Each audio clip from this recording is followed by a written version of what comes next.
सभापती महोदय, आपल्याला कल्पना आहे की महारेलच्या माध्यमातून हा मार्ग आपण तयार केला होता. पण महारेल आपल्याला कल्पना असेल तर ती केंद्र सरकार आणि राज्य सरकारची मिळून तयार केलेली एक आपण कंपनी आहे. त्याला स्वतंत्र अधिकार नाही आहे. ते त्या ठिकाणी एक प्रकारे कॉन्ट्रॅक्टरचं किंवा एजंटचं काम करतायत. त्या दृष्टीने तो मार्ग मंजूर करण्याकरता आपल्याला केंद्र सरकारकडेच पाठवावा लागतो. तर आपण केंद्र सरकारकडे पाठवल्यानंतर केंद्र सरकारने त्याच्यावर आक्षेप घेतला. आक्षेप घेतल्यानंतर मी स्वतः त्या ठिकाणी गेलो. आम्ही पूर्ण प्रेझेंटेशन त्यांच्या समोर केलं. त्यावेळी त्यांनी त्याला मान्यता दिली नाही. मी दुसऱ्यांदा गेलो. दुसऱ्यांदा त्याची बैठक झाली. त्याही बैठकीत त्यांनी असा विषय मांडला की ही जी ऑब्झर्वेटरी आहे ही 32 देशांची ऑब्झर्वेटरी आहे आणि या ऑब्झर्वेटरीला दुसरीकडे शिफ्ट करता येत नाही. या ऑब्झर्वेटरीचा जो काही बफर झोन आहे त्या झोन मधनं रेल्वे नेण्याची परवानगी देता येत नाही तिथे ती ऑब्झर्वेटरी आहे.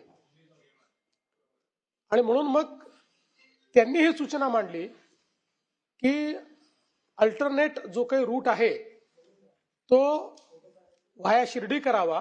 फास्ट रेल असल्यामुळे त्याला एक 30 मिनिटं जास्त लागतील आणि मग हे जे काही सुटतायत काही जसं तुमचा भाग काही सुटतोय किंवा तिथनं काही त्याला जॉईंट द्याव्यात, एक्सटेन्शन द्याव्यात असं त्यांनी एक मार्ग त्या ठिकाणी सांगितला.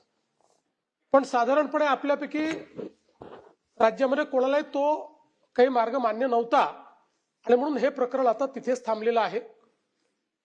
या बैठकी आपल्यासोबत घेतली तरी त्यातनं काही फार मार्ग निघेल अशी त्याची शक्यता नाही. कारण सेंट्रल गव्हर्नमेंटनी रेल्वे विभागाने स्पष्टपणे लेखी या संदर्भातला निर्णय घेतलाय की या ऑब्झर्वेटरीमुळे करता येत नाही.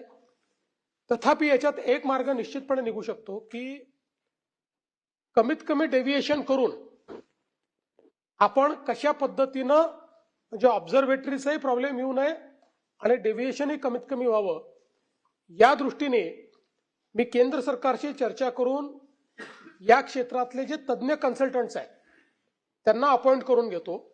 त्यांना एक 3-4 महिन्याचा वेळ देऊ आणि त्यांना सांगू की तुम्ही एकदा ऑब्झर्वेटरीचा बफर झोन त्याचे काय प्रॉब्लेम्स आहेत या सगळ्या गोष्टीचा विचार करून जो नियरेस्ट मार्ग आहे डेव्हिएट न करता आणि विशेषतः जी महत्वाची गावं आहेत ही गावं कशी कव्हर करता येतील अशा पद्धतीनं तुम्ही त्याच्या संदर्भात एक त्याची आखणी जी आहे ती आम्हाला करून द्या. आणि मला वाटतं ती आखणी आल्यानंतरच आपण ते करू. एक गोष्ट आपण लक्षात घेतली पाहिजे की राज्य सरकारची भूमिका तुमच्या कोणापेक्षा वेगळी नाही आहे. उलट त्या भूमिकेवर मी 2 बैठका घेऊन आलोय. पण ज्यावेळेस ही भूमिका त्यांनी स्पष्टपणे मांडली की 32 देशाची ऑब्झर्वेटरी असल्यामुळे आम्हाला त्याचे नियम पाळावेच लागतील तर त्याच्यावर आता उत्तर आपल्याकडे नाही आहे. आणि म्हणून यातनं काही ना काही टेक्निकल उत्तर एखाद्या एक्सपर्टने दिल्याशिवाय हे पुढे जाऊ शकणार नाही. म्हणून मला असं वाटतं मी स्वतः रेल्वे मंत्र्यांशी बोलून यातले जे कोणी मोस्ट टेक्निकल अशा प्रकारचे कन्सल्टंट्स असतील त्यांना अपॉइंट करून घेऊ आणि त्यांच्याकडनं त्या संदर्भातला एक रिपोर्ट आपण घेऊ.